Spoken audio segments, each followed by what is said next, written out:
दस्ते दस्त है दुनिया भी न छोड़ी हमने, बाहरे जुल्मत पे दूरा दी घूरे हमने। बलगल उला भी कमालिही कशफत दुजा बिजमालिही, हसनत जमीउ खिसालिही सल्लु अलैहि व आलिही।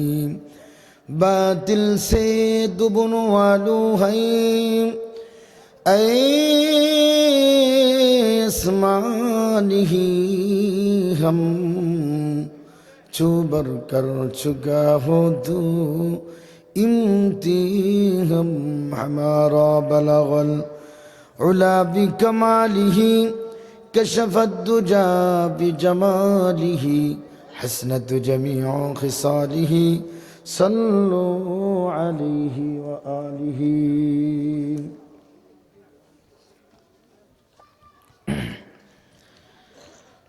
মরহুম নিয়ত আলী হাজীবাড়ি জামে মসজিদ ও যুব সমাজের উদ্যোগে রোড ৪ মুক্তাগাছা ময়মনসিংহের উদ্যোগে ১৬ ডিসেম্বর আজকে দ্বিতীয় বার্ষিক ওয়াজ মাহফিলের সম্মানিত সভাপতি আলহাজ হজরত মাওলানা মতিউর রহমান সাহেব দামাত বরকাতুহুম, সহসভাপতি প্রখ্যাত মুফাসসির কুরআন হজরত মাওলানা মুফতি নাইম সাহেব দামাত বরকাতুহুম মাদ্দাদিল্লাহুল আলী, আজকের মাহফিলের প্রধান অতিথি আমন্ত্রিত উলামা ইকরাম হজরত মাওলানা শরীফুল ইসলাম বিন আহমেদ সাহেব দামাত বরকাতুহুম, আমার সামনে উপবিষ্ট দিন দরদি ইসলাম প্রিয় তৌহিদি মুসলমান ভাইরা এবং পর্দার অন্তরালে অবস্থানরত শ্রদ্ধেয়া সম্মানিতা মা ও বোনেরা, সর্বপ্রথম সে মহান রব্বুল আলামিন আল্লাহ পাক রব্বুল ইজ্জতের দরবারে আমরা শুকর গুজার করি যে আল্লাহ তাআলা আমাদেরকে এমন একটি সময় আমাদেরকে উপস্থিত করালেন, যে সময় কনকনে শীত, এই গভীর রজনীতে আমাদের বাড়ি ঘর ছেড়ে আমাদের আরামের বিছানাকে ত্যাগ করে বন্ধু বান্ধবদের আড্ডাকে অপেক্ষা করে আমাদের সমস্ত হাজতগুলোকে মুক্ত করে একানিষ্ঠভাবে এমন একটি মজলিসের মধ্যে আমরা উপস্থিত হয়েছি। কোরআনের ভাষায় বলা হয় এটি হচ্ছে জান্নাতের বাগান। এখন আপনারা জান্নাতের বাগানে বসতে পেরে খুশি না বেজার? সকলে খুশি? খুশির আওয়াজ আসতে হয় না জোরে হয়? আপনারা একটু খুশির আওয়াজটা দেখায় দিবেন তো ইনশাল্লাহ? যারা খুশির আওয়াজটা মাবুদকে দেখাইতে চান দুহাত তুলে আল্লাহকে দেখান। মাশাআল্লাহ, হাত নামান। এবার আপনাদের পরীক্ষা হবে। সে মহান রব্বুল আলামিনের দরবারে আমরা একটু দিল থেকে মোহাব্বতের আওয়াজে, একটু বলিষ্ঠ কণ্ঠে মোহাব্বতের আওয়াজে আল্লাহকে সন্তুষ্ট করার জন্য চিৎকার করে বলা যাবে কি আলহামদুলিল্লাহ? আর একটু জোরে বলি আলহামদুলিল্লাহ। মাশাআল্লাহ, আপনাদের তো দেখছি ফুল চার্জ। যুবক আছেন তো না? যুবকরা একটু আমার বয়ানে একটু টাইট হয়ে থাকবেন ইনশাল্লাহ। আমাকে একটু সাহায্য করবেন। আমি যখন বয়ান করব আমাকে একটু আপনারা, আমি জিজ্ঞেস করলে একটু উত্তর দেওয়া যাবে তো ইনশাল্লাহ? মাশাআল্লাহ। দরুদ ও সালাম বিশ্ব মানবতার কান্ডারি, যিনি হচ্ছেন সাইয়্যিদুল মুরসালিন খাতামুন নবিয়্যিন, যিনার অক্লান্ত পরিশ্রমের মাধ্যমে যিনি আমাদের জন্য, এই উম্মতে মুহাম্মাদের জন্য তার গোটা জিন্দেগিটা শেষ করে দিয়েছেন। তায়েফের ময়দানে তিনি রক্ত ঝরিয়েছেন। একবার, দুইবার, তিনবার পর্যন্ত তাকে শাহাদত করে দেওয়ার মতো উপক্রম হয়েছিল। সে নবী উঠে দাঁড়িয়ে উহুদের ময়দানে, যেই নবীকে এই উম্মতের জন্য গোটা বিশ্বে ইসলামের আওয়াজকে ছড়িয়ে দেওয়ার জন্য, যেই মহামানব, যেই মহারসুল, যে প্রিয় রসুল সাইয়্যিদুল মুরসালিন খাতামুন নবিয়্যিন, যিনি বারবার দাঁড়িয়ে ইসলামকে বিজয়ী করার জন্য, অন্ধকার মানুষদেরকে আলোর পথ দেখানোর জন্য জিনার দান দান মোবারক শহীদ করে দিয়েছেন, ওই নবীর জন্য ভালোবাসার সাথে নবীর প্রতি দরুদ পড়া যাবে তো ইনশাআল্লাহ? সকলেই বলি সাল্লাল্লাহু আলাইহি ওয়াসাল্লাম। সম্মানিত ভাইয়েরা আমার, আপনাদের আওয়াজ দেখে মনে হচ্ছে আপনারা চাতক পাখির ন্যায় কোরআন শোনার জন্য এখানে বসে আছেন। কথা ঠিক না বেঠিক? এই জন্য আপনাদেরকে একটু আমি টেস্ট করব। আকাশ বাতাসকে মুখরিত করে যে আল্লাহ আমাদেরকে বানালেন, যে রব্বুল আলামিন আসমান বানালেন, জমিন বানালেন, যে আল্লাহ আমাদেরকে পৃথিবীতে প্রতিনিধি হিসেবে তৈরি করেছেন। আল্লাহ বলছেন ইন্নী জাইলুম ফিল আরদি খলিফা, আমি প্রত্যেকটা মানুষকে তৈরি করেছি আমি আমার প্রতিনিধিত্ব করার জন্য। বলেন সুবহানাল্লাহ। বলেন তো দেখি, আসমান বানিয়েছেন কে? জমিন বানিয়েছেন কে? পাহাড় বানিয়েছেন কে? মানুষ বানিয়েছেন কে? আমাদেরকে কে বানালেন? আমাদের মউত দিবেন কে? আমাদের রিজিক দান কে? সর্বভৌমত্বর মালিক কে? আল্লাহ না জনগণ? ওই আল্লাহর আইন দেওয়া পৃথিবীতে আল্লাহর কোরআন দিয়ে পৃথিবী পরিচালিত হোক, এটা চান কি চান না? কে কে চান? দুহাত তুলে বলেন লিল্লাহে তাকবীর। আল কোরআনের আলো, আল হাদিসের আলো। হাত নামান। আপনারা কি ঘরেই জ্বালাবেন না আরো কোথাও জ্বালাবেন? এতদিন পর্যন্ত ঘরের মধ্যে জ্বালাইছেন, নামাজির সংখ্যা বাড়ছে না কমছে? বলেন তো দেখি, কোনটা কমছে না বাড়ছে? আপনারা বলেন, কমছে না বাড়ছে? সবাই কমছে বলছেন। তাহলে এই ওয়াজ করে লাভ কি? এই ওয়াজ করলাম, কোরআনের আওয়াজ ঘরের মধ্যে জ্বালালাম, হাদিসের আওয়াজ ঘরের মধ্যে জ্বালালাম, কিন্তু আমাদের কোনো পরিবর্তন হয় নাই। বলেন ঠিক না বে ঠিক? তাহলে বোঝা গেল সঠিক জায়গায় জ্বালানো হয় নাই। বলেন ঠিক না বে ঠিক? আমরা এই কোরআনের আলো কোথায় জ্বালাবো? বলেন কোথায় জ্বালাবো? আর একটু আওয়াজ দিয়ে বলেন কোথায় জ্বালাতে হবে? এই কোরআনের আলো আর ঘরে শুধু জ্বালাইতে চাই না, এই কোরআনের আলো আমরা সংসদ ভবনেও জ্বালাইতে চাই। বলেন ঠিক না বে ঠিক? আল্লাহ তাআলা নবীকে পাঠিয়েছেন, হে নবী আপনি যান, আপনাকে পাঠালাম, আপনার কোরআন পাঠালাম, আমি রব্বুল আলামিন আমার এই কোরআন দিয়ে সংবিধান চলবে। বলেন ঠিক না বে ঠিক? যদি আজ সংসদ ভবনে আল্লাহর কোরআন দিয়ে আইন পাস হতো, তাহলে এই জায়গায় এই জমিনে বসে কোন নাস্তিক, কোন বেঈমান, কোন মুরতাদ আল্লাহকে নিয়ে কটূক্তি করতে পারতো না। বলেন ঠিক না বে ঠিক?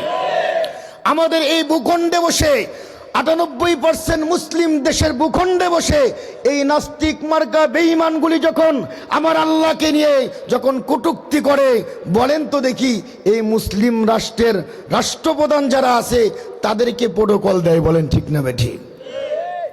আবুল সরকারের নাম শুনছেন আপনারা?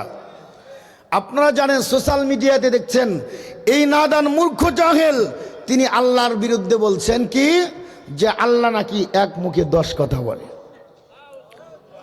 বলেন না নাউজুবিল্লাহ?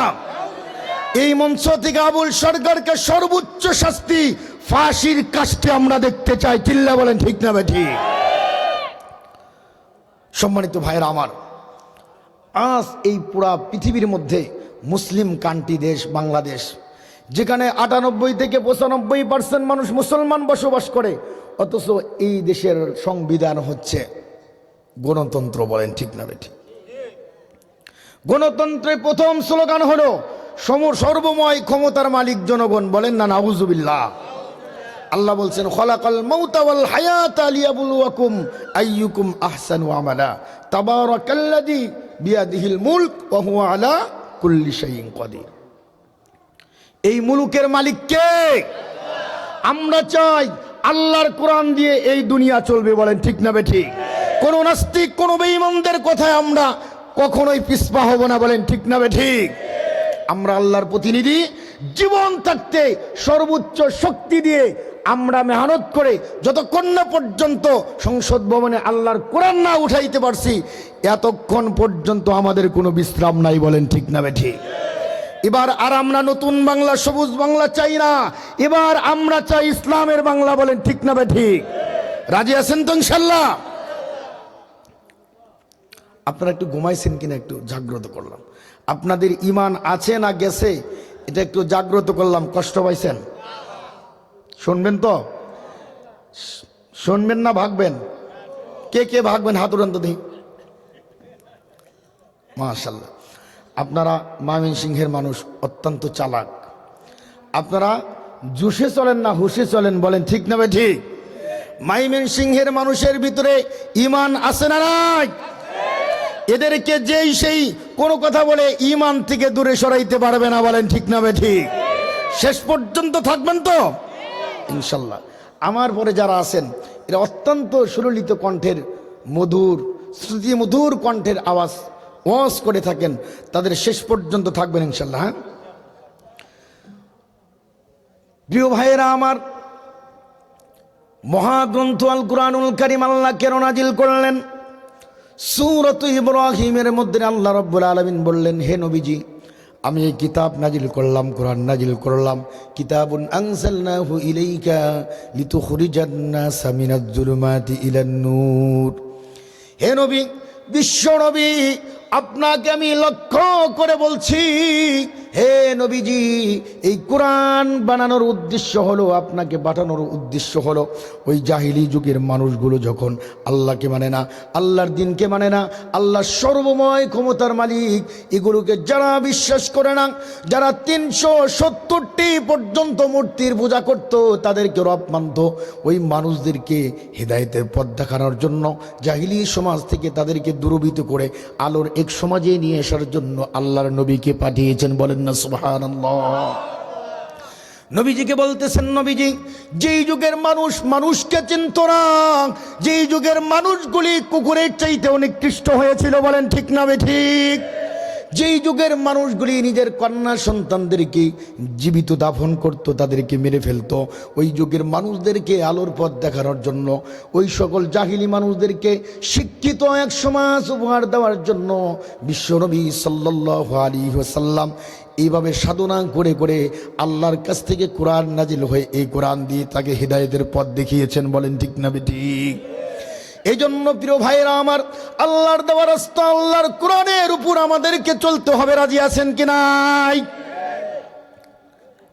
আল্লাহ পাক রব্বুল আলামিন পবিত্র কোরআনুল কারীমের সূরাটি নাজিল করেছেন। সূরার নাম হলো তাকাসুর। শুনবেন, সূরা তাকাসুর নাজিল করেছিলেন।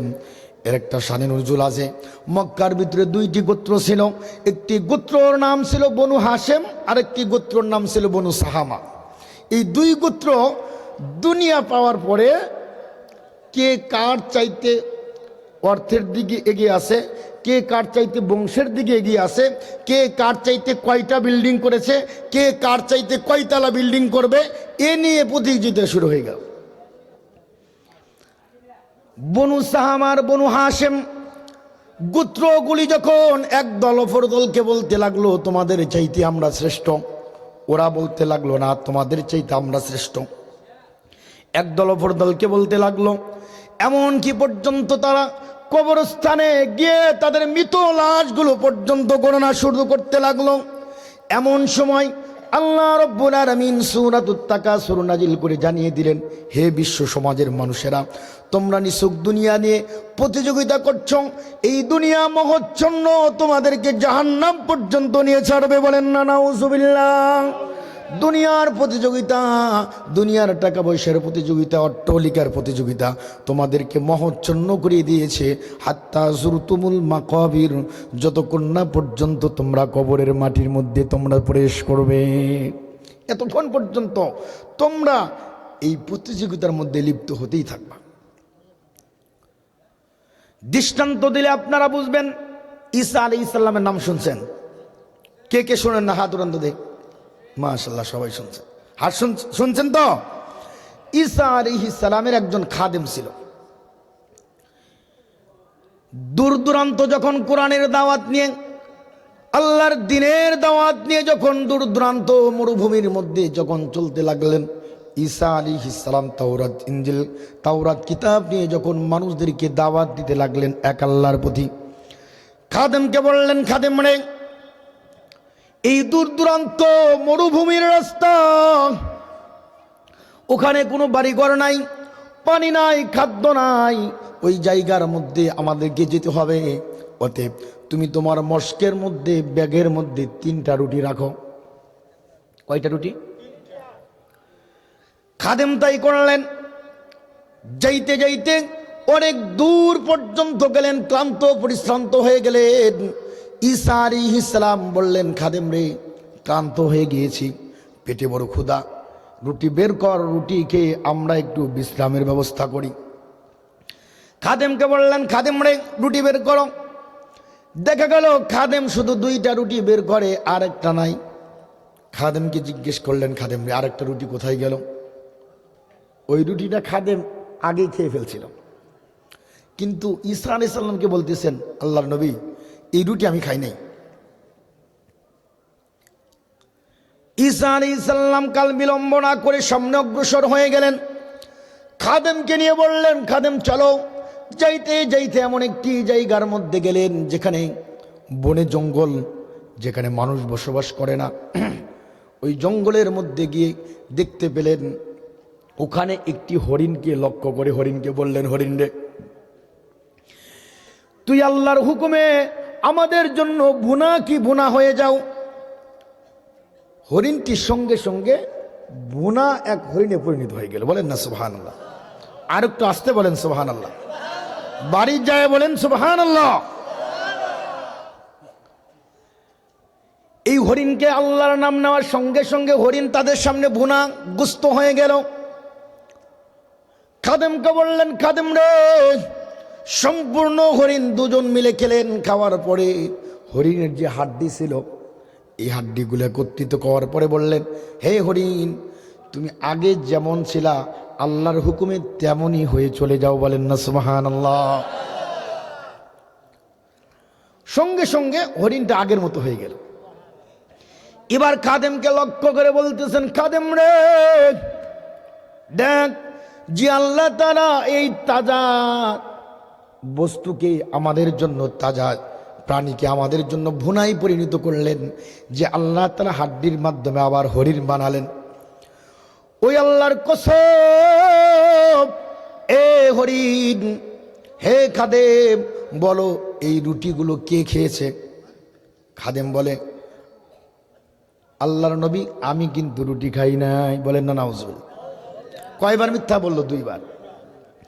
সামনে অগ্রসর হয়ে গেল। ঈসা আলাইহিস সালামের মনের মধ্যে অনেক রাগ। তুই খেয়েছস বললেই তো হয়, আমি মাফ করে দিতাম। বলেন ঠিক না? ঠিক। আমাদের সমাজেও এমন কিছু মানুষ আছে মিথ্যার পর মিথ্যা আবৃত্তি করে, 1বার 2বার 3বার পর্যন্ত মিথ্যা বলে বলে অনেক মানুষকে আশ্বাস দেয়, আমি এটা দিব, আমি নির্বাচিত হলে এই রাস্তা করব, সেই রাস্তা করব, মুখ রাস্তা করব। নির্বাচিত হলে তার কাছে যায় যা জুতা পর্যন্ত ক্ষয় হয়, কিন্তু নেতার কোনো খবর নাই। বলেন ঠিক না? ঠিক আছে না? নাই? আপনাদের ময়মনসিংহে নাই মনে হয়? আছে? মাশাআল্লাহ। ঈসা আলাইহিস সালাম কাল বিলম্ব না করে সামনে অগ্রসর হলেন খাদেমকে নিয়ে। খাদেম রে চল, দুনিয়ার লোভ তোকে অন্ধ করে দিয়েছে। খাদেমকে নিয়ে যখন সামনে অগ্রসর হলেন একটা নদী দেখলেন। কি নদী? নদীর ওখানে দেখবেন ছোট পোলাবান কিন্তু বালি দিয়ে খেলা করে, করে না? পুকুরের সাইডে পোলাবান দেখবেন বালি দিয়ে পাহাড় বানাইতেছে, ঘর বানাইতেছে, করে কি করে না? ঈসা আলাইহিস সালাম দেখলেন মরুভূমির মধ্যে একটা সাগর নদী। নদী কিনারায় গিয়ে কিছু বালুকে একত্রিত করলেন। বালিগুলি একত্রিত করার পরে বললেন, বালি রে যে মালিক তোকে বানাইছে ওই মালিকের ইশারায় তুমি স্বর্ণ পরিবর্তন হয়ে যাও। সঙ্গে সঙ্গে বালিগুলোর স্বর্ণের পরিবর্তন হয়ে গেল। বলেন সুবহানাল্লাহ। এবার ওই স্বর্ণগুলি 3 ভাগে বিভক্ত করলেন। 1 ভাগ বালিগুলি ঈসা বললেন, 1 ভাগ বালি আমার, 1 ভাগ স্বর্ণ আমার, আর 1 ভাগ স্বর্ণ তোমার, আর 1 ভাগ স্বর্ণ হলো যে রুটি খাইছে তার। ঈসা সালাম কি বললেন? 1 ভাগ স্বর্ণ আমার, আর 1 ভাগ তোমার, আর 1 ভাগ কার জানো? বলে কার? যে রুটিটা খাইছে তার জন্য। খাদেম এবার সত্যবাদী হয়ে গেল। খাদেম বলল, উস্তাদজি ক্ষমা করবেন, আসলেই আমি তো এই রুটি খেয়েছিলাম, অতএব ভাগটা আমাকেই দেন। কিসের লোভ? সে সত্য কথা বলছে কিসের কারণে? অর্থের কারণে, স্বর্ণের কারণে। স্বর্ণের লোভ তাকে সামলাতে পারে নাই, সে সত্য কথা বলে দিয়েছে। বলেন ঠিক না? ঠিক। ঈসা আলাইহিস সালাম বললেন, খাদেম রে চা হবে না? আপনারা কষ্ট পাইতেছেন যে হুজুর একা একা চায় খাতেছে, আপনারা খাবেন? আবার চার খাওয়ার কথা বললে তো সমস্যা, তাই না?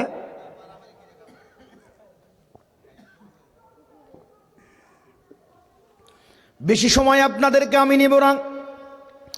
ঈসা আলাইহিস সালাম খাদেমকে বললেন, হে খাদেম, প্রথমবার তোমাকে বললাম রুটি কে খেয়েছে, তুমি আমার কথার জবাব দিলে না। দ্বিতীয়বার বললাম, তাও দিলে না।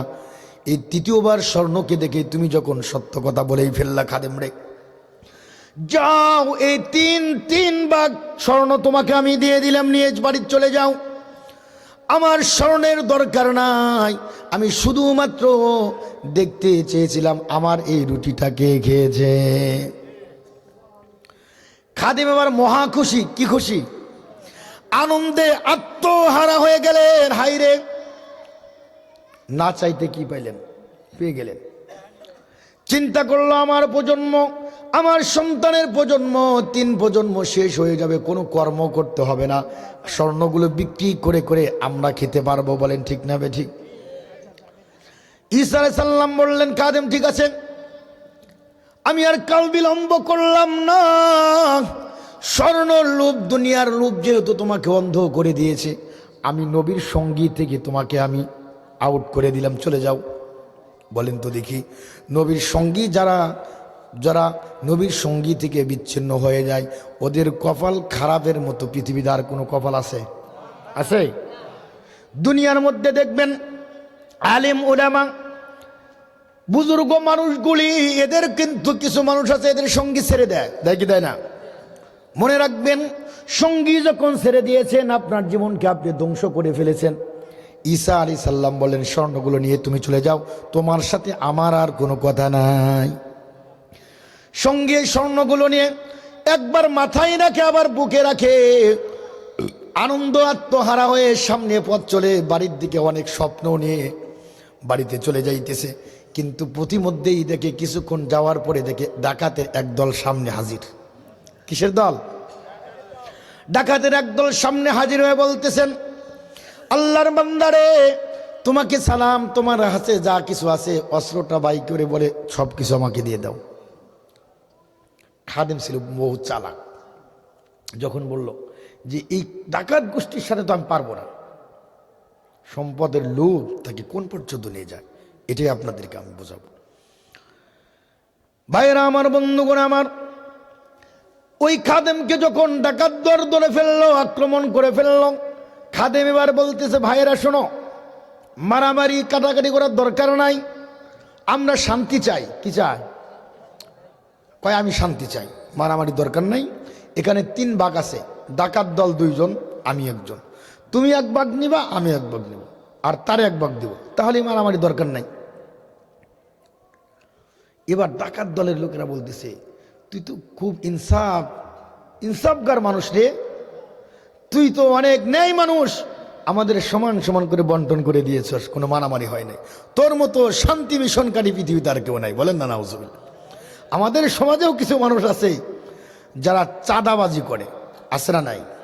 বলেন, চাঁদাবাজি যারা করে এরা কিন্তু একা খায় না, একা খায়। বিল্ডিং সরকারের অর্থায়নে বানানো হয়েছে, নিজের টাকা নিজে পরিশ্রম করে খায়। ব্যবসা বাণিজ্যর প্রজেক্ট দিয়েছে, শিল্প কারখানা খুলে ফেলেছে, ওখানে সে বসে পড়েছে যে 2 লক্ষ টাকা চাঁদা দিতে হবে। এমন কুখ্যাত সন্ত্রাস আমাদের সমাজে আছে না নাই? ওই সকল সন্ত্রাস মার্কা মানুষগুলো ওই চাঁদার টাকা নিয়ে তারা সমান সমান করে ভাগ করে খায় কি খায় না? আছে কি? এদিক নাই মনে হয় না, এদিককার মানুষ অনেক আল্লাহওয়ালা, তাই না? আমাদের ওদিকে আছে এরকম নেককার সৎ ইনসাফগার মানুষ আছে। ওই যে ডাকাত দল, তারা বলল, খুব সুন্দর মীমাংসার কথা তুমি বলছো। 3 জনে 3টি স্বর্ণের স্তূপ নিয়ে চলে গেল। যাইতে যাইতে তাদের পেটের মধ্যে ক্ষুধা লেগে গেছে। এবার বলতেছে, পেট শান্তি তো দুনিয়া শান্তি। বলেন ঠিক না ঠিক? এই পেটের জন্যই তো অন্যায় করে, পেটের জন্যই সুদ খায়, পেটের জন্যই ঘুষ খায়, পেটের জন্যই চাঁদাবাজি করে। বলেন ঠিক না ঠিক?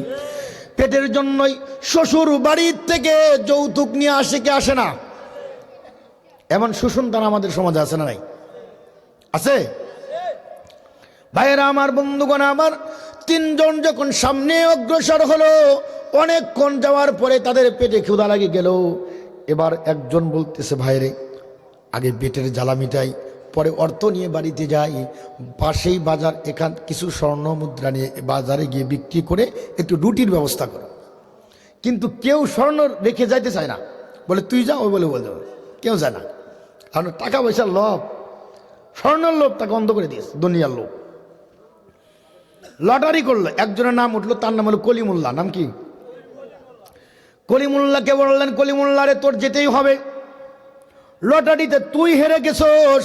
কলিমুল্লাহ রাজি হয়ে গেল, কিন্তু কলিমুল্লাহর মনের মধ্যে এক পরিকল্পনা জাগলো যে আমি তো খাবার নিয়ে আসবো তো আসবোই, খাবারের মধ্যে বিষাক্ত বিষ মেখে দিব, দুজন খেয়ে মরে যাবে, সম্পূর্ণ স্বর্ণের মালিক আমি একাই হয়ে যাব। আবার যে বসে আছে দুইজন, এই যে দুইজন বসে আছে এরা বলতেছে, এতে বাজারে পাঠাইলাম, বাজার থেকে যখন আমাদের গন্তব্যে আসবে, আসা দেরি, তাকে মেরে ফেলতে দেরি করা যাবে না। দুইজনের দুই পরিকল্পনা নিয়ে একজন বাজারে গেলেন, বাজার থেকে বিষাক্ত খাবার নিয়ে সামনে উপবেশন করলেন। সামনে যখন রেখে দেওয়া হলো, রাখার সঙ্গে সঙ্গে খঞ্জরটা মেরে তাকে দুনিয়া থেকে বিদায় করে দেওয়া হলো। তারা দুজন আনন্দ উল্লাস করতেছে যে 3 ভাগ করা লাগবে না, 2 ভাগ করে দুইজনে নিয়ে যাব, আমাদের স্বপ্নগুলো বাড়িতে গিয়ে বিল্ডিং বানাবো, প্রাচীর বানাবো, অট্টালিকা তৈরি করে এখানে আমি থাকবো, আমার সন্তানেরা থাকবে, আমার প্রজন্মর পর প্রজন্ম পর্যন্ত পায়ের উপর পা তুলে তারা খাবে। এই স্বপ্ন নিয়ে তারা দুজন উল্লাস করতে লাগলো। কিন্তু উল্লাস করার পরে হুঁশ হয়ে গেল, পেটে তো ক্ষুধা, খেতে হবে, এত সুস্বাদু খাবার নিয়ে আসছেন, খাবারটা না খেয়েই যায়। খাবার যখন উপবেশন করলো, খাবার যখন বক্ষণ করে শরীরের ভিতরে ঢুকাইয়া দিল, ওই বিষগুলো এমনভাবে আক্রমণ করলো, তারা দুজনই ওখানে লুটিয়ে মাটির সাথে পড়ে গিয়ে সাফ হয়ে গেল। বলেন সুবহানাল্লাহ।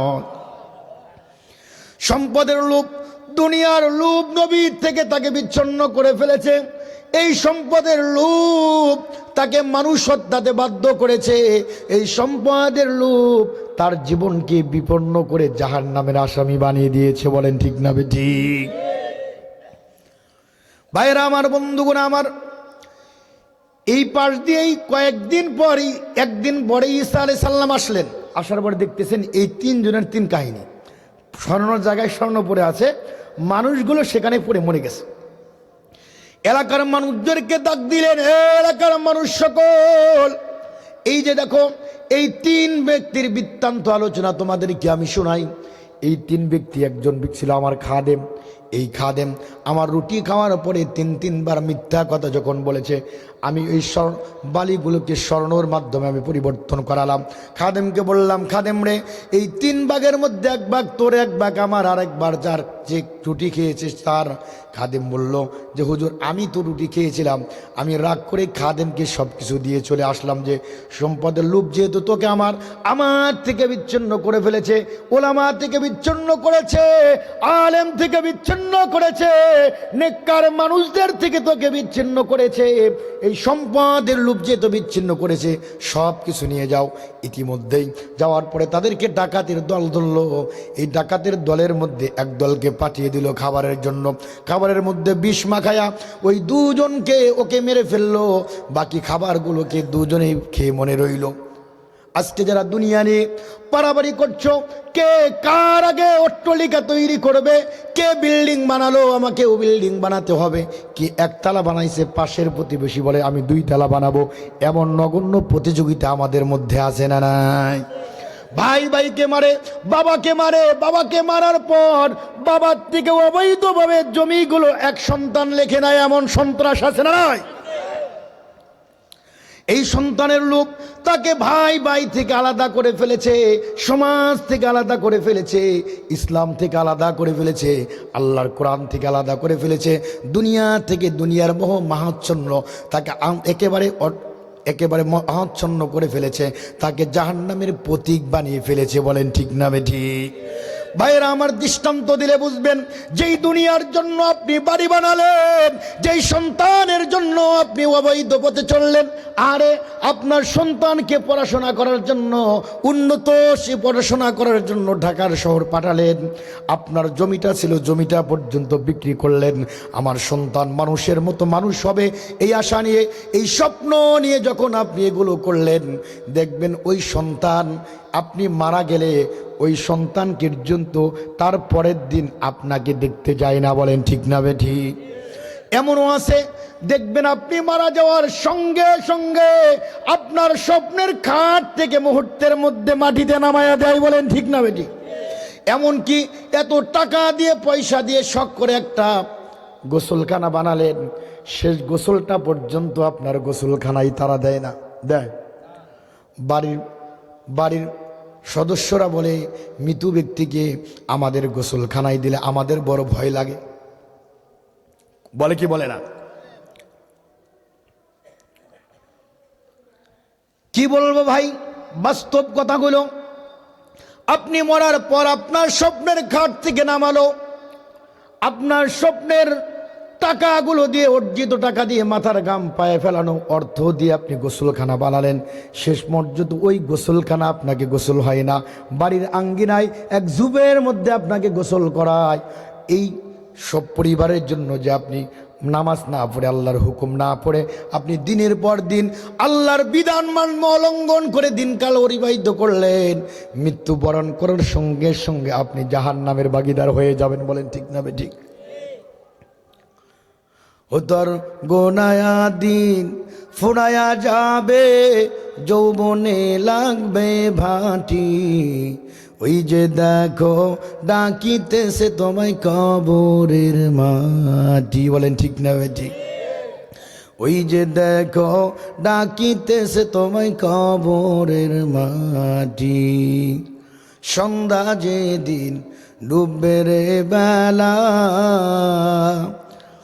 এক ফলকে ভেঙ্গে যাবে তোমার রঙ্গেরই মেলা, কারে দিবা তুমি জোরে ধমক, কারে দিবা তুমি জোরে ধমক, কার মাথায় ভাঙবা লাঠি, ওই যে দেখো ডাকিতেছে তোমায় কবরের মাটি। খবর পেয়ে আসবে আত্মীয় স্বজন, তোমারই চার পাশে বৈশা তারা করিবে ক্রন্দন। মৃত্যুর খবর পেয়ে আসবে আত্মীয় স্বজন, তোমারই চার পাশে বৈশা তারা করিবে ক্রন্দন। সাজাইবে তোমায় মনের মতন, সাজাইবে তোমায় মনের মতন, কি সুন্দর পরিপাটি, ওই যে দেখো ডাকিতেছে তোমায় কবরের মাটি, ওই যে দেখো ডাকিতেছে তোমায় কবরের মাটি। বলেন ঠিক কিনা? এই কবরের মাটি, দুনিয়ার লোভ, দুনিয়ার ভালোবাসা, এই দুনিয়া আপনাকে জাহান্নামে নিয়ে যাবে। দুনিয়া আপনার একমাত্র শত্রু। এই দুনিয়াকে যদি ভালোবাসেন, দুনিয়ার সন্তান যদি ভালোবাসেন, আল্লাহকে যদি ভালোবাসা না দিতে পারেন, এই দুনিয়ার সম্পদ, দুনিয়ার ভালোবাসা আপনাকে জাহান্নামের আসামি বানা ফেলবে। বলেন ঠিক না বেঠিক? এই জন্য ভাইয়েরা আমার বলতেছিলাম, হজরতে উসমান গনি নাম শুনছেন? উসমান গনির নাম শোনেন নাই এমন কে আছেন? হাত তুলেন তো দেখি। আপনি শোনেন নাই? শুনছেন? উসমান গনি তিনি কিন্তু ওই আরবের মধ্যে সবচেয়ে বড় একজন ধনী ব্যক্তিত্ব ছিলেন। একদিন এক সাইলকারী সাহাবী উসমান গনিকে বললেন, রাসূলকে বললেন, ইয়া রাসূলুল্লাহ, আমি তো গরিব মানুষ, আমাকে একটু সাহায্য করেন। রাসূলুল্লাহর কাছে কোনো টাকা পয়সা নাই। রাসূল বললেন, চলে যাও আমার উসমানের কাছে। উসমান রাদিয়াল্লাহু তাআলা আনহুর কাছে সাইলকারীকে পাঠানো হলো। উসমান গনি যখন গেলেন, যাওয়ার পরে দেখতেছেন, বাড়িতে যখন গেছেন, উসমানের বাড়ি তো এক চালা ঘর। কয় চালা ঘর? ওখানে উসমান গনি বলা বলি করতেছে যে হ্যাঁ, তার স্ত্রীকে ধমক দিতেছে যে স্ত্রী, রাত্রেবেলা তুমি তোমার হারিকেনের মধ্যে একটু পলটা বেশি দিয়েছিলে, এই জন্য তেল বেশি ফুরাইছে। সাইলকারে আসার পরে বলল যে একটু আলো জ্বালাইছে, এই জন্যই তার স্ত্রীকে বকাশকা করতেছে, আর রাসূল আমাকে এই ব্যক্তির কাছে পাঠালো, তো এর কাছে সামই না। তার মন নষ্ট হয়ে গেছে, ফিরে যাবে রাসূলের দরবারে। কিন্তু আল্লাহর বান্দা বললেন, রাসূল যেহেতু আমাকে পাঠাইছে আর আমি যেহেতু তার বাড়িতে এসেছি, তার কাছে তো একটু বলতেই হয়। এবার বললেন, উসমান আসো বলে আছি। বলল, আমাকে রাসূলুল্লাহ পাঠাইছে, আপনি আমাকে একটু সাহায্যের জন্য পাঠাইছেন। হযরত উসমান কাল বিলম্ব করলেন না, এ কথাও বললেন না যে তুমি দাঁড়াও, এ কথাও বললেন না যে তোমাকে কেন পাঠালো, কোনো অজুহাত নাই। বাড়ির থেকে বাড়ির থেকে বাজার করা একটা ব্যাগ নিয়ে আসলেন। ব্যাগ নিয়ে আসার পরে 3000 স্বর্ণ মুদ্রা দিয়ে ওখানে তাকে দিয়ে দিলেন, বললেন তুমি এগুলো নিয়ে যাও। সাইলকারী আশ্চর্য হয়ে বললেন, এ কি? তিনি বললেন, আপনি কি সেই মানুষ যিনি কিছুক্ষণ আগে পুরুষের কণ্ঠে বলতেছিলেন, স্ত্রীকে ধমক দিতেছিলেন যে তুমি আগুনের পুলতেটা বাড়াইয়া দেওয়ার কারণে তেল বেশি পড়াইছে? তখন বললেন, হ্যাঁ আমি সেই লোক। সে বলতেছে, আমি তো হিসাব মিলাইতে পারতেছি না, স্ত্রী শুধুমাত্র আগুনের পুলতেটা বাড়ানোর কারণে আপনি যদি বকাঝকা করেন, আর আমি শুধু বললাম যে রাসূল বলছেন, এই জন্যই আপনি আমাকে 1 ভাগ স্বর্ণ মুদ্রা দিয়ে দিলেন। বর্তমান জামানায় এখন 5 কোটি টাকারও বেশি দিয়ে দিলেন। তিনি বললেন, সাইলকারীরে, আমি উসমানের যতগুলো ধন সম্পদ দেখতেছো, এগুলো আমি আল্লাহর দরবারে আমাকে হিসাব দিতে হবে। কিন্তু সাইলকারীরে, আমি তোমাকে যা কিছু দিলাম এগুলো তো আমি আল্লাহর দরবারে হিসাব দেব না, বরঞ্চ আল্লাহর দরবার থেকে আমি হিসাব করে করে আমি নিব। বলেন সুবহানাল্লাহ। আমি তো হিসাব দেবই না, পরিবর্তে আমি হিসাব করে নিব কয় গুণে? 70 গুণ দিয়ে আমি আমার এই মালগুলো আমি হিসাব করে পাই করে আমি নিব। বলেন না সুবহানাল্লাহ। হযরত আলী রাদিয়াল্লাহু তাআলা আনহুর নাম শুনছেন আপনারা? দরিদ্র ছিলেন। ফাতেমা রাদিয়াল্লাহু তাআলা আনহা একদিন অসুস্থ হয়ে গেলেন। ফাতেমা রাদিয়াল্লাহু তাআলা আনহা অসুস্থ মানুষ। ওই সময় কোনো ডাক্তার কবিরাজ ছিল না। ওই সময় অসুখ হলে মানুষ ফল খাইতো। কি খাইতো? গাছের লতা পাতা খাইতো, ফল খাইতো, আল্লাহ ভালো করে দিতেন। বলেন সুবহানাল্লাহ। এমন এক অসুস্থ আক্রান্ত হয়ে গেলেন হযরত ফাতেমা। আলীকে বললেন, আলী রে, আমার জন্য একটু আনার নিয়ে এসো, আনার নিয়ে আসলে এগুলো খেয়ে আমি ভালো হয়ে যাব। তো ওই রোগের চিকিৎসা হলো আনার ফল। বাজারে গেলেন আলী, টাকা নাই তেমন, একটা আনারই কিনলেন। কেনার পরে বাড়িতে যখন আসবেন এমন সময় এক ভিক্ষুকের সামনে দাঁড়ায় গেল।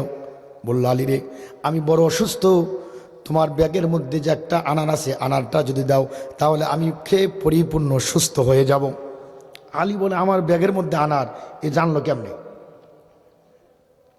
হযরত আলী রাদিয়াল্লাহু তাআলা আনহু বললেন, ঠিক আছে, কারণ আল্লাহ বলছেন, ওয়া আম্মাস সাইলা ফালা তানহার, তোমরা সাইলকারী যারা চাবে, আল্লাহর জন্য চাবে, পেটের ক্ষুধার জন্য চাবে, এদেরকে ঘাড় ধমক দিয়ে বের করে দিবা না, এদেরকে ধমক দিবা না, এদেরকে পারলে দিবা, না পারলে বলবা আমাকে মাফ করে দাও। আলী বললেন, আমার কাছে তো আছে। ঠিক আছে, আনারটা 2 টুকরা করলেন। বললেন, সাইলকারী, তুমি চেয়েছো এই 1 টুকরা, অর্ধেক টুকরা তুমি খেয়ে নাও। সাইলকারী অর্ধেক টুকরা পরিপূর্ণ অর্ধেক টুকরা খাইলেন। খাওয়ার পরে আগের চাইতে অর্ধেক ভালো হয়ে গেলেন। এবার সাইলকারী বলতেছে, আলী, তুমি আমাকে একটা আনারের অর্ধেক দিয়েছো, আমি অসুস্থ মানুষ, অর্ধেক সুস্থ হয়ে গেছি, আমার বিশ্বাস তুমি যদি আমাকে পরিপূর্ণ আনারটা দাও, খেয়ে আমি পরিপূর্ণ সুস্থ হয়ে যাব। বলেন সুবহানাল্লাহ। হযরত আলী সাহাবীরা ছিলেন নরম দিলের মানুষ। যারা জান্নাতি সাহাবী, এরা নরম দিলের মানুষই হয়। জান্নাতি মানুষ যারা, এরা নরম দিলের মানুষ হয়। এরা আল্লাহর রাস্তায় দেওয়ার জন্য পেরেশানি হয়ে থাকবেন। হযরত আলী কাল বিলম্ব করলেন না, বললেন, ঠিক আছে, তাও খেয়ে নাও। বাড়িতে গেলেন, একটু মনের মধ্যে কষ্ট নিয়ে গেলেন। এ বাড়ি থেকে আমি ফাতেমারে কি বলবো, আমার একটা আনার নিয়ে আসতে বললেন এই কষ্টের সংসারে। ঠিক আছে, যাক, আল্লাহ তো বলছেন যে একটা আনার দিলে আল্লাহ 10টা আনার দেবে। 1 টাকা দান করলে কয় টাকা দেয় আল্লাহ? 10 টাকা দুনিয়াতে দেয়, আর এটাকে 700 গুণ দিয়ে আল্লাহ তাআলা আখিরাতে দিয়ে দেন, বলে সুবহান। ভাইরা আমার, বন্ধুগণ আমার, হযরত আলী বাড়িতে চলে গেলেন। অসুস্থ ফাতেমা, আলীর আওয়াজ শোনার পরেই ফাতেমা সুস্থ হয়ে গেছেন ইতিমধ্যেই, বলেন না সুবহানাল্লাহ। আলীকে বলতেছে, ও প্রাণের স্বামী, আমি তো সুস্থ হয়ে গেছি। আলী বললেন, আমার ওই দানটা কাজে লেগে গেছে, বলেন ঠিক না বেঠি? মনে মনে কইতেছেন, ঘটনা কয় না। এবার ফাতেমা বলতেছেন, আলী, আমার জন্য তো আনার নিয়ে আসার কথা, আনারটা কই? আলী একটু নরম স্বরে বললেন, ফাতেমা রে, তোমার জন্য আনার কিনেছি বটে, নিয়ে আসছিলাম, কিন্তু ইতিমধ্যেই সায়েলকারী আমাকে ধরে ফেলেছিল। আমাকে বলেছিল আমাকে দাও, আমি অসুস্থ হয়ে যাব, আমি তাকে দান করে দিয়েছি। ইতিমধ্যেই একজন সাহাবী, তার নাম হলো সালমান ফার্সি, মুহূর্তের মধ্যেই 1 বোল ডালিম নিয়ে আলীর দরবারে হাজির। আলীকে বলতেছে, আলী রে, দরজা খোলো, আমি ভার সহ্য করতে পারতেছি না, বলেন না সুবহানাল্লাহ। আরেকটু আসতে বলেন সুবহানাল্লাহ। হযরত আলী রাদিয়াল্লাহু তাআলা আনহু বললেন, কি সালমান, কি নিয়ে এসেছো, কি সংবাদ নিয়ে এসেছো? এবার সালমান বলতেছেন, আলী, আল্লাহ রাসূল আমাকে 1 বোল আনার দিয়ে আপনার বাড়িতে পাঠিয়ে দিয়েছে, বলেন না সুবহানাল্লাহ। আলী বলতেছে, আমার দান কি হয়েছে? কাজকর্মে পরিণত হয়েছে। হযরত আলী রাদিয়াল্লাহু তাআলা আনহু বললেন, সালমান, ঠিক আছে, এটা আমার আনার না কার আনার, একটু চেক করি। সালমান ফার্সিকে বললেন, নিচে নামাও। নামানোর পরে আলী 1টা 2টা 3টা 4টা 5টা 6টা 7টা 8টা 9টা করে গুনে 9টার বেশি আর আনার ওখানে নাই। হযরত আলী বলে ফেললেন, সালমান রে, তুমি রং নাম্বারে কল করেছো, এই আনারটা মনে হয় অন্য কারো, নিয়ে যাও। আমি চেক করে দেখলাম এই আনারটা আমার না। সালমান ফার্সি বলে, না, রাসূল আমাকে পাঠাইছেন, এটা মিথ্যা হতে পারে, অবশ্যই এটা আপনার। দুইজনের মধ্যে শুরু হয়ে গেল। হযরত আলী রাদিয়াল্লাহু তাআলা আনহু বললেন, সালমান ফার্সি রে, আমি বাজারের মধ্যে 1টা আনার দান করেছিলাম। আল্লাহ কোরআনের মধ্যে বলেছেন 1 টাকা দান করলে 10 টাকা পাওয়া যায়। আমি 1টা আনার দান করছি, আমার 9টা আনার হতে পারে না, আমার আনার যদি হয় 10টাই আনার হবে, বলেন না সুবহানাল্লাহ। এবার সালমান ফার্সি চোখের পানিগুলো ছেড়ে দিয়ে বলতেছে, আলী রে,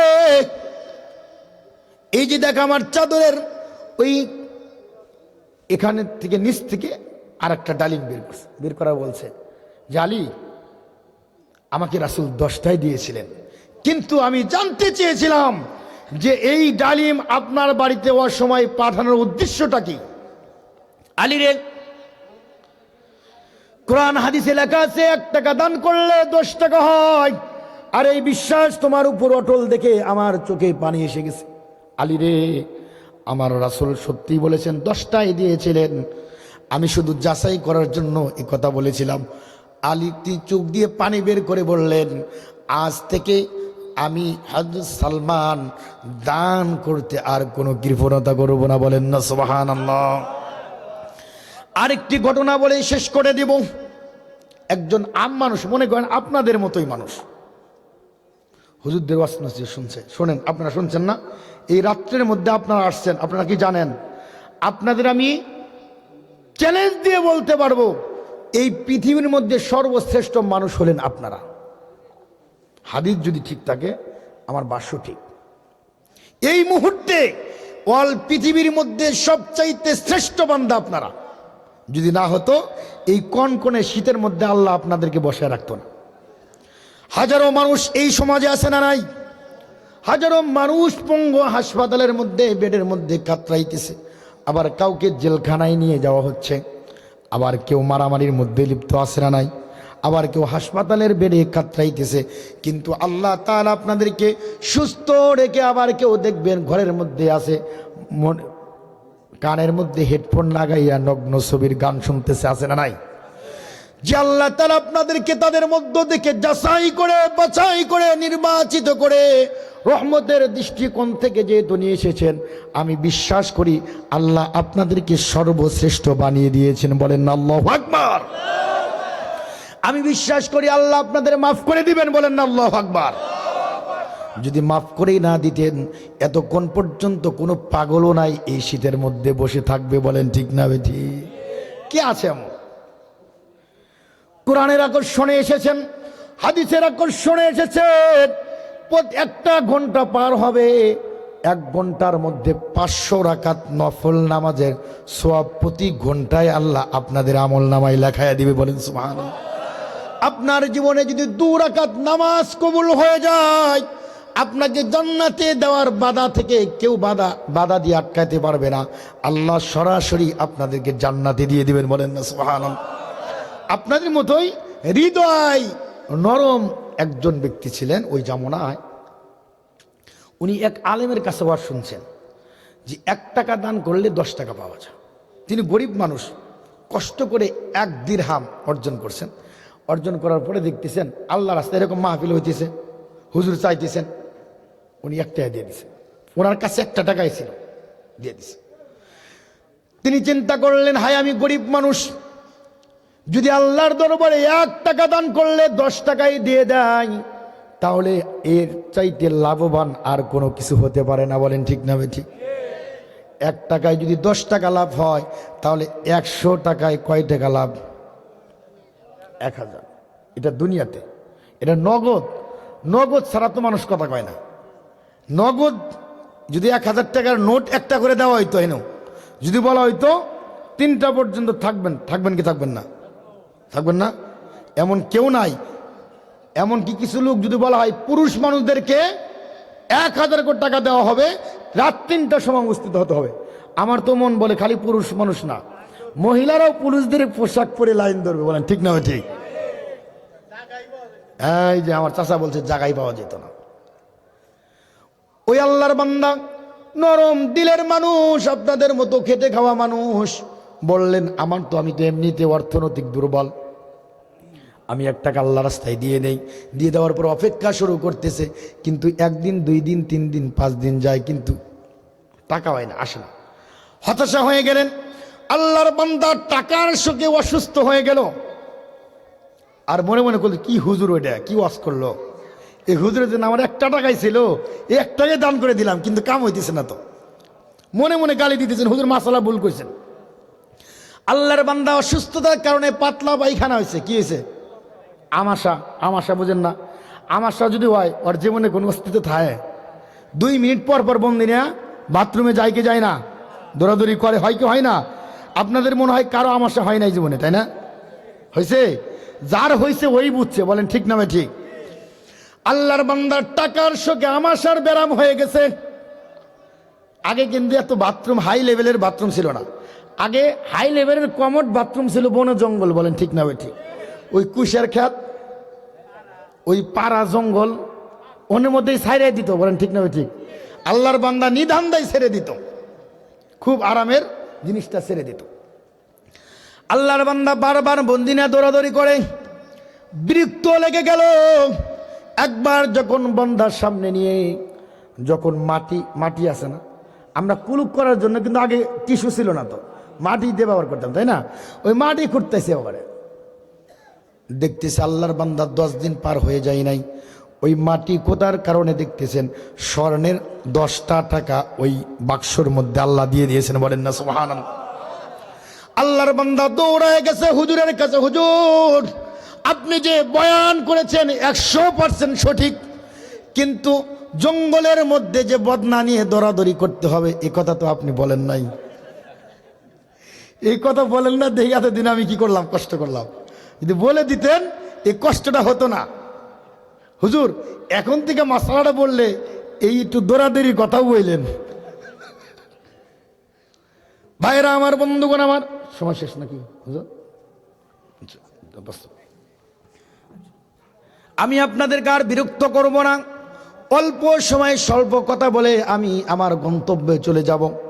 ভাইরা আমার, আল্লাহর বান্দা ওই টাকাগুলো নেওয়ার পরে হুজুরের কাছে গেল, যাওয়ার পরে বলতেছে হুজুর এই মাসলা এইভাবে দিবেন, আর এইভাবে আপনি আমাদেরকে কষ্ট করাবেন না, তবে আপনি যে মাসলা দিলেন 100% সঠিক। ভাইরা আমার, বন্ধুগণ আমার, একজন মূর্খ মানুষ সে বুঝেছে 1 টাকা দান করলে 10 টাকা পাওয়া যায়। এটা খোদার কসম করে আমি বলতে পারবো, আপনারা যদি 1 টাকা দান করেন, 10 টাকা যেভাবেই হোক না কেন আপনাদের আল্লাহ তাআলা সংসারের মধ্যে বরকত দিয়ে দিবেই। বলেন সুবহানাল্লাহ। যদি এটা বিশ্বাস করতে চান, একটা ছোট্ট দৃষ্টান্ত দিয়ে আমি কথা শেষ করে দেব। হযরত আবু বকরের নাম শুনছেন? আবু বকর কয় নাম্বার খলিফা? 1 নাম্বার। 2 নাম্বার কে? উমর। 3 নাম্বার উসমান। 4 নাম্বার আলী। হযরত আবু বকর ওই সময় মক্কার বড় ব্যবসায়ীদের মধ্যে একজন ছিলেন, কিন্তু আবু বকরের দিলটা ছিল আপনাদের মতো নরম দিলের মানুষ। আবু বকর সিদ্দিক তার সম্পদ এই পরিমাণ আল্লাহ রাস্তায় দান করেছেন, করতে করতে বাড়ির মধ্যে খাবারের মতো কোনো নাই, সম্পদ নাই। 1 টুকরা জব ছিল। এক যুদ্ধের ভিতরে রাসূল বললেন, সাহাবীরা রে, এই যুদ্ধের মধ্যে তোমরা যে যা পারো তা নিয়ে আমার দরবারে হাজির হও, মসজিদে হারামের মধ্যে উপস্থিত হও। সাহাবীরা এবার বাড়িতে গিয়ে তার হযরত আবু বকর সিদ্দিক রাদিয়াল্লাহু তাআলা আনহু বাড়িতে গেলেন। যাওয়ার পরে দেখতেছেন 1 কেজির মতো আটা আছে, আর বাড়িতে কিচ্ছু নাই, একবেলা খাওয়া যাবে আর কি। 1 কেজি আটা ধরেই নিয়ে আসলেন। হযরত ওমর তার এই ধনভাণ্ডার থেকে 2 ভাগ করলেন। 1 ভাগ সম্পদ বাড়িতে রেখে আসলেন, আরেকবার সম্পদ রাসূলের জন্য নিয়ে আসলেন। হযরত উসমান, যার সম্পদ মক্কার এমন কোনো মানুষ নাই যে হযরত উসমানের সম্পদ খায় নাই। বলেন সুবহানাল্লাহ। উসমান তার সম্পদকে 4 ভাগে নিয়ে আসলেন। 4 ভাগ করে 1 ভাগ নিয়ে আসলেন। 1 ভাগ যখন নিয়ে আসছেন, মসজিদে হারামের মধ্যে আর আটে না, এই পরিমাণ সম্পদ মসজিদে হারাম বুকিং হয়ে গেছে। এভাবে হযরত আলী নিয়ে আসলেন, যে যারা আছে সব কিছু নিয়ে আসলেন। এবার মনে মনে হযরত উমর বলে, আজকে আবু বকরকে আমি ফেল ফালামু, কারণ আবু বকর 1 কেজি আটা নিয়ে আসছে, আর আমি তো আমার সম্পদের 1 ভাগ নিয়ে আসছি, আর 1 ভাগ রেখে আসছি। ভাইরা আমার, বন্ধুগণ আমার, হযরত আবু বকর সিদ্দিক এবার রাসূল প্রশ্ন ঘুরায় দিলেন। এবার বললেন না কে কত বেশি নিয়ে আসছে, এটা বললেন না। এবার বললেন বাড়িতে কে কতটুকু রেখে আসছো। হযরত আবু বকর দাঁড়ায় গেলেন, রব্বুল আলামিন, আমি আমার সম্পদকে যা বাড়িতে এসেছিল সব কিছু নিয়ে এসেছি। আমার বাড়িতে শুধু আল্লাহ এবং আল্লাহ রাসূলের দয়া ছাড়া কিছুই আমার বাড়িতে নাই। ওমরকে জিজ্ঞাসা করলেন, ওমর রে, বাড়িতে কি রেখে এসেছো? ওমর বললেন, ইয়া রাসূলুল্লাহ, আমার সম্পদকে 2 ভাগ করে 1 ভাগ নিয়ে আসছি, 1 ভাগ রেখে আসছি। হযরত উসমানকে ডাক দেওয়া হলো, উসমান রে, তোমার বাড়িতে কয় ভাগ সম্পদ রেখে আসছো? উসমান বললেন, ইয়া রাসূলুল্লাহ, আমার এই ধনভাণ্ডার থেকে আমি 4 ভাগ করে 1 ভাগ নিয়ে আসছি, আর বাকি 3 ভাগ আমি বাড়িতে রেখে আসছি। এবার বলেন তো দেখি, তাহলে ফার্স্ট হলো কে? আবু বকর, 2 নাম্বার হলো ওমর, 3 নাম্বার হলো উসমান, আর 4 নাম্বার হলো হযরত আলী। বলেন ঠিক না বে ঠিক? এখন বলতে পারেন, আবু বকর দান করতে করতে বাড়ির মধ্যে তো কিছুই নাই, গরিব হয়ে গেছে। আপনি কি আমাদেরকেও গরিব বানাইতে চান? ঠিক না বে ঠিক? এখন আপনাদেরকে নগদ বুঝাই দেয়। রাসূলুল্লাহ যখন দুনিয়ার থেকে চলে গেলেন, ইন্তেকাল করলেন, বলেন তো দেখি প্রথম প্রেসিডেন্ট কে ছিলেন? কে হয়েছিলেন? যিনি 100-100 দান করলেন, প্রথম প্রেসিডেন্ট হযরত আবু বকরকে আল্লাহ বানায় দিলেন। বলেন ঠিক না বে ঠিক? বোঝা গেল তিনি 100% দান করছেন, আর আল্লাহ তাআলা তাকে 100% দিয়ে প্রধানমন্ত্রী বানায় দিয়েছেন। বলেন না সুবহানাল্লাহ। 2 নাম্বার আসেন হযরত উমর, তার সম্পদকে 2 ভাগ করে 1 ভাগ রেখে আসছেন, আর 1 ভাগ তিনি নিয়ে আসছেন। 2 নাম্বার প্রেসিডেন্ট কে ছিলেন তখন? বলেন তো দেখি। হযরত উমর। বোঝা গেল 2 নাম্বার প্রেসিডেন্টের দায়িত্ব দানের কারণে আল্লাহ উমরকে বানায় দিলেন। বলেন না সুবহানাল্লাহ।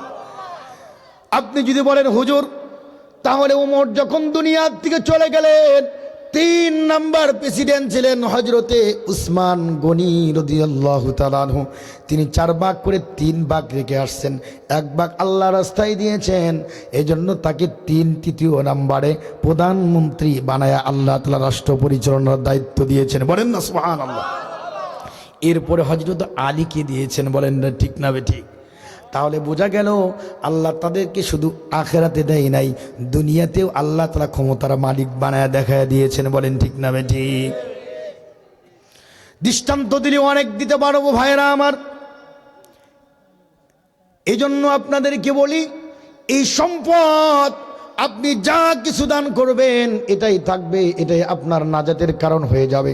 আপনি যদি মনে করেন যে আমি দুনিয়া থেকে চলে যাব আর আমার সন্তানেরা আমার জন্য লাখ লাখ টাকা ব্যয় করবে, এটা কি এক পাগলেও বিশ্বাস করবে? আপনি যখন মরে যাবেন আপনি শেষ, আপনি আর এই বাড়ির ওয়ারিস না, আপনার বাড়ির মালিক হবে আপনার সন্তান। বলেন ঠিক না ঠিক? ওই সন্তান ইচ্ছা করলে দান করবে, না করলে করবে না, তার উপর ফরজও না এটা। এজন্য ভাইরা আমার, সম্পদ কে কে বাড়াইতে চান হাত তোলেন। কে কে দুনিয়াতে সম্পদ বাড়াইতে চান, আখেরাতে সম্পদ বাড়াইতে চান?